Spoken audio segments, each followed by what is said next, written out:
Torah portion is Balak. Balak is this really strange Torah portion, folks. There's talking animals, there's angels. It's strange, it is. But there is some depth to it even still. The king of Moab is a guy named Balak, and he seeks out a seer. A seer is a visionary, somebody not necessarily does prophecy, doesn't speak for God, but is able to see aspects of what God has planned, perhaps. Well, the king of Moab is Balak. The seer is a fellow named Balaam, and Balak wants to hire Balaam to curse Balak's enemies. Who are the enemies? The Israelites. Once the king finds the seer, Balaam, he sends him on his way to do this evil task of cursing the Israelites. And this provokes anger in God, because God likes those Israelites most of the time. It's true. God likes the Israelites, doesn't want them to be cursed, and God loves Israel, and God doesn't want this to happen. Okay, clear so far. So Balaam, this great seer, he saddles his donkey, and he sets off for this journey. This is where it gets good. And God placed an angel in his path to challenge him, because again, this isn't what God really wants. When the donkey sees this angel standing in his path, and the angel has a sword and it's drawn, the animal is kind of swerving along the road, and he goes into the fields and makes for a bumpy ride, and Balaam beats this animal that he's had for a long time and to turn her back onto the road. But the angel that's sent by Adonai, because that's what angels are, they're sent by God. This angel stations himself in a lane between the vineyards with a fence on the other side.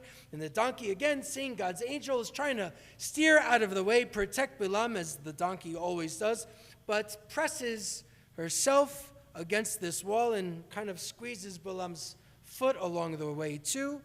And so Balaam beats her again. And once more, the angel moved forward and stationed himself on a spot so narrow there was no room to swerve left or to the right. And when the donkey sees this angel, she lays down under Balaam. Balaam is furious and again beats the animal again with a stick. And what comes next is just as strange.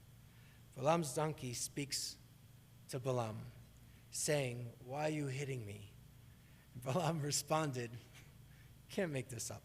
Balaam responded, "You are making a mockery of me."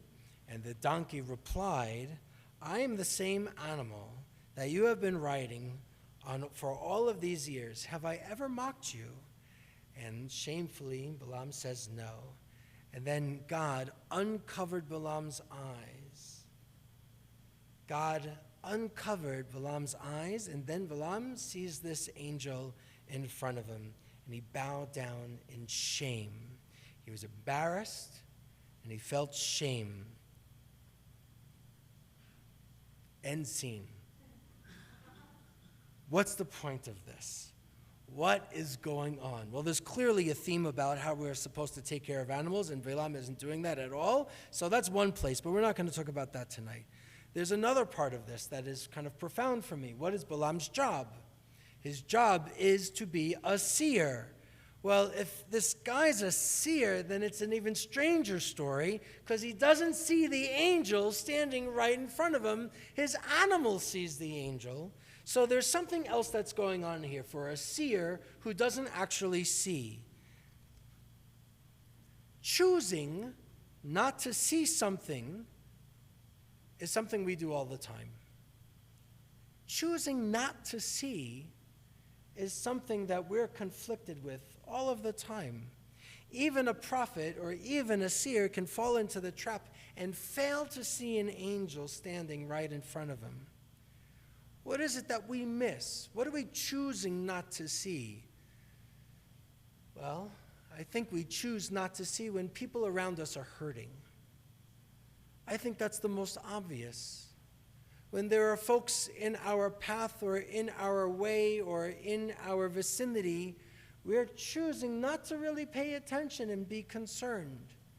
Now, it could be something as obvious as somebody crying or lonely, and we know that that's there. We know that the person's there and that situation's there, but we think it's polite to keep going.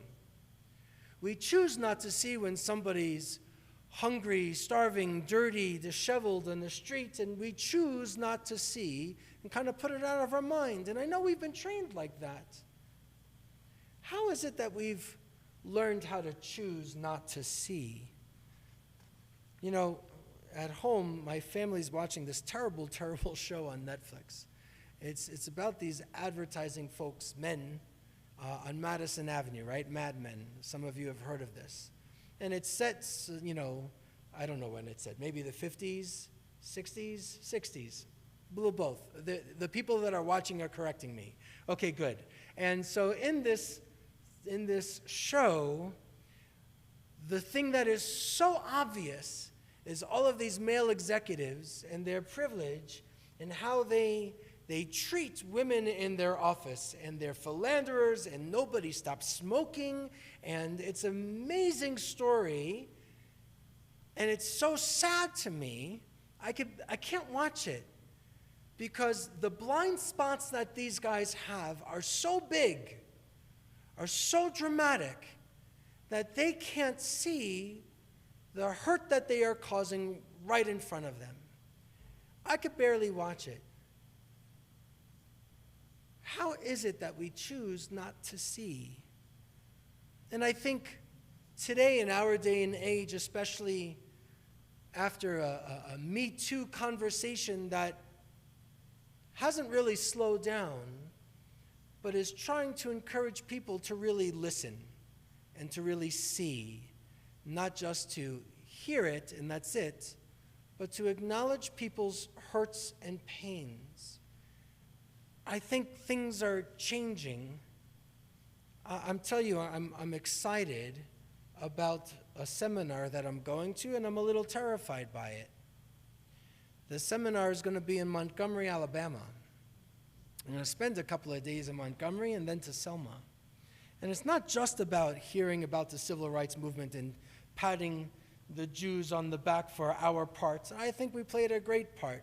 I also think that there was more to do, and there were times when we missed, but we can be honest about those conversations. But what we're really doing is talking about a history of being blind to how people have suffered, which is so challenging for me, since we talk about our suffering all the time. That is part of our memory that's embedded so deeply. For some of us, it's the only thing that we're able to talk about in terms of being Jewish, is our suffering. And I think that's a pity on a different level. We've chosen not to see. And I think this seer of Bilam is giving us an example among all of these others to say, hey, wait a second. What's going to help uncover my eyes and see a reality that's right in front of me? And in the Torah's case, it's going to be God. Well, I wish it would be that easy. God, help me see what I'm really supposed to see. I wouldn't have to work so hard, and I wouldn't cause so much hurt. Helen Keller taught that there is no lovelier way to thank God for your sight than by giving a helping hand to someone in the dark. Gosh, it kind of stops me in my path. I'm going to say it again. Helen Keller said that there's no lovelier way to thank God for your sight than by giving a helping hand to someone in the dark. Can we check on somebody who's not in our immediate families? Can we check on somebody who might be hurting? Can we perhaps notice somebody in this same sanctuary that might be having a hard time and say, how are you? And then just listen without prescribing antidotes? Can we acknowledge that there are people hungry on the street? Can we acknowledge that there are folks who are lonely in this sanctuary? Can we acknowledge that there are people hurting and being separated? That there are women in the workplace and in our homes that don't feel heard or seen? People of color who are othered in our world and in our society. it can't be acceptable for us to say it's okay to choose when we see. God uncovers Balaam's eyes and saw the angel, and there's this incredible revelation, and he does the right thing. He acknowledges the hurt, and he bows down and says, I'm sorry. He says, I've sinned. I didn't realize you were standing in the road opposite me, and asks for forgiveness. And in the end, Balaam doesn't curse those Israelites and says has no choice but to make a blessing that we start our services with on every morning service. Matovu, right? How great Matovu is this tent and all of the people that are in it. Can we choose to actually see, treat people a little bit differently, acknowledge how we might be causing hurt, even if it's unintentional, listen a little bit more deeply, and then sing a song of praise. Matovu, ohalecha, how great is this tent? It doesn't have to be perfect here.